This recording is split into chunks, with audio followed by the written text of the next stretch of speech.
جب دنیا والے تمہیں گھٹنے ٹیکنے پر مجبور کر دے تو یہی بہترین وقت ہے سجدے کا۔ جب رب راضی ہونے لگتا ہے تو بندے کو اپنے عیبوں کا پتہ چلنا شروع ہو جاتا ہے، اور یہی اس کی رحمت کی پہلی نشانی ہوتی ہے۔ عشق حقیقی ہو یا مجازی، دونوں میں شرک کی گنجائش نہیں ہوتی۔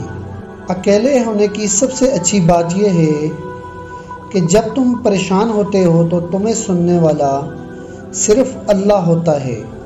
وہ جگہ چھوڑ دو جہاں تمہارے احساس اور تمہارے الفاظ کی قدر نہ ہو، پھر چاہے وہ کسی کا گھر ہو یا کسی کا دل۔ اس دنیا میں کوئی خزانہ سانپ کے بغیر، کوئی پھول کانٹے کے بغیر اور کوئی خوشی غم کے بغیر نہیں ہے۔ جب انسان کی آنکھوں سے ندامت کے آنسو بہتے ہیں تو اس پر رب کی رحمت برستی ہے۔ اگر کسی کی تکلیف دیکھ کر تمہیں تکلیف ہونے لگے تو سمجھ لینا تم اللہ کے بنائے ہوئے بہترین انسان ہو۔ جو دو گے وہی لوٹ کر آئے گا، چاہے وہ عزت ہو یا دھوکہ۔ خدا تک پہنچنے کے بہت سے راستے ہیں، لیکن میں نے خدا کا پسندیدہ ترین راستہ مخلوق سے محبت چنا۔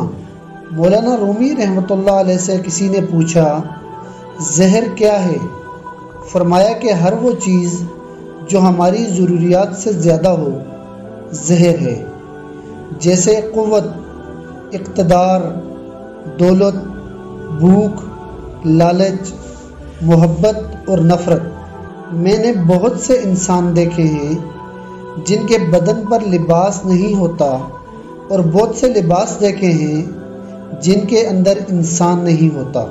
اپنے دل کو اس وقت تک توڑتے رہو جب تک یہ کھل نہ جائے۔ جب انسان بالکل خاموش ہو جائے اور اپنے حق کے لیے بھی نہ بولے تو سمجھ لو کہ وہ اپنے اندر بہت کچھ دفن کر چکا ہے۔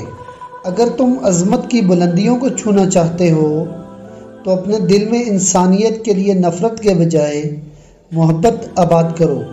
بڑی مبارک ہے وہ آنکھ جو اللہ کے لیے روتی ہے، اور بہت مبارک ہے وہ دل جو اس کی خاطر تڑپ رہا ہے۔